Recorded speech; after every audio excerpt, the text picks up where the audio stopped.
Hi friends, welcome to our channel. మనకు కనిపిస్తుంది కదా, ఇది హైదరాబాద్ మెట్రో రైల్లో నాగోల్ డిపో అండి. అలాగనే మనకు రెండు డిపోస్ ఉండడం జరిగింది. ఇది మనకు కనిపించేది మియాపూర్ డిపో. రెండు డిపోస్లలో రెండు వర్క్షాప్ అనేది ఉండడం జరుగుతుంది. మనకు ఇది కంపెనీ నేమ్ వచ్చేసి క్యూలిస్ Hyderabad mass rapid transit system limited. ఇది అనేది ఎల్ఎన్టీకి ఆన్ రోల్ అండి, థర్డ్ పార్టీ. ఇందులో వచ్చేసి మనకు వేకెన్సీస్ అనేది ఇవ్వడం జరిగింది. ఏ ట్రేడ్లో ఎన్ని వేకెన్సీస్ ఉన్నాయో పూర్తిగా మనం ఎక్స్ప్లెయిన్ చేసుకుందాం. సో ఫ్రెండ్స్, వేకెన్సీ విషయానికి వచ్చేస్తే signalling team leader maintenance department కిందికి వస్తుంది 2 vacancies. Rolling stock team leader maintenance department కిందికి వస్తుంది 6 vacancies. Rolling stock engineer 3 vacancies. AFC com maintainers 2 vacancies. Train operators అంటే ఆపరేషన్ కిందికి వస్తుంది, ఇది 30 వేకెన్సీస్ ఇవ్వడం జరిగింది. స్టోర్ ఆఫీసర్ మెయింటెనెన్స్ డిపార్ట్మెంట్కి వస్తుంది, ఇది 6 vacancies. Track maintainer 6 vacancies. Track team leader 2 vacancies. Rolling stock storage officer 2 vacancies. So ఇంతకుముందు అయితే ఎన్ని వేకెన్సీస్ ఉన్నాయని అయితే ఎక్స్ప్లెయిన్ చేసుకున్నాము. ఏ వేకెన్సీస్కి క్వాలిఫికేషన్ ఏంటి అనేది ఎక్స్ప్లెయిన్ చేసుకుందాము. సో సిగ్నలింగ్ టీమ్ లీడర్కి డిప్లొమా అండ్ బీటెక్ ఇంజనీరింగ్ వాళ్ళు అప్లై చేసుకోవచ్చు.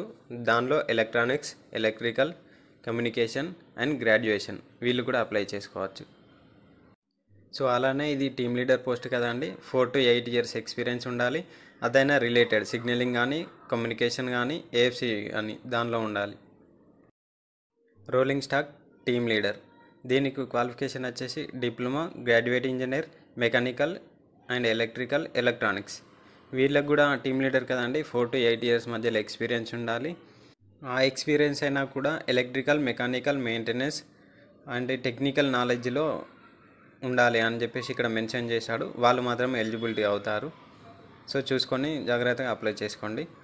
సో రోలింగ్ స్టాక్ ఇంజనీరింగ్, వీళ్ళు కూడా B Tech and electrical, electronics, mechanical engineering. వీళ్ళకి 1 to 2 years ఎక్స్పీరియన్స్ అడిగాడు. సో వీళ్ళకి డాక్యుమెంట్ వర్క్ అనేది ఎక్కువ ఉంటుంది. MS office tools and for preparing the reports, Microsoft Excel, power points అనేది, ఆటోక్యాడ్ అనేది వచ్చేసి ఉండాలి అని చెప్పేసి చెప్తున్నారు. సో ఏఎఫ్సి కామ్ మెయింటైనర్, దీనికి వచ్చేసి ITI, diploma engineering and electrical, communication, mechanical, at least 3 years experience అడుగుతున్నాడు. దేనిలో అంటే సిగ్నలింగ్ అండ్ కమ్యూనికేషన్, ఏఎఫ్సి మెయింటైనర్లో ఉండాలి అని చెప్పేసి చెప్తున్నాడు. సో ట్రైన్ ఆపరేటర్, దీనికి క్వాలిఫికేషన్ చూసుకుంటే diploma, B Tech, mechanical, electrical, electronics. వీళ్ళకి వచ్చేసి 0 ఎక్స్పీరియన్స్ ఉన్నా తీసుకుంటారు. ఎక్స్పీరియన్స్ ఉన్నట్లయితే కొంచెం ఇంప్రూవ్మెంట్ అనేది ఉంటుంది. సో చూసుకొని అప్లై చేసుకోండి. స్టోరేజ్ ఆఫీసర్ చూసుకున్నట్లయితే డిప్లొమా, మెకానికల్, ఎలక్ట్రికల్ అండ్ వీళ్ళకి వచ్చేసి అట్లీస్ట్ 3 years ఎక్స్పీరియన్స్ అడిగినాడు. అది అయినా ఇండస్ట్రీలో మనకు ఎక్స్పీరియన్స్ ఉండాలని చెప్పేసి మెన్షన్ చేశాడు.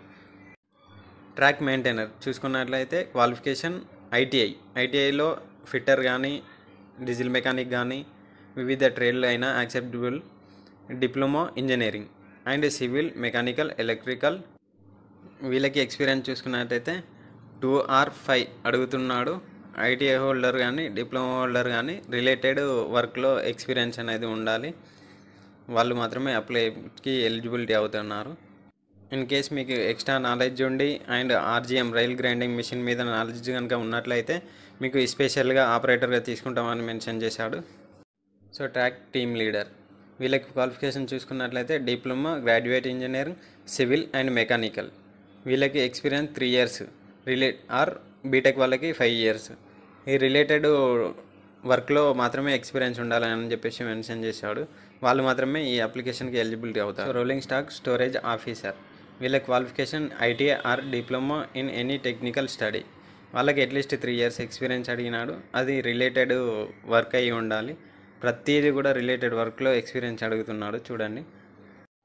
సో ఫ్రెండ్స్, ఈ నోటిఫికేషన్కి ఎలాంటి application start date, end date అనేది ఏం లేదండి. ఈ ఓపెనింగ్స్ అనేది April 10th ఓపెనింగ్ అయ్యింది.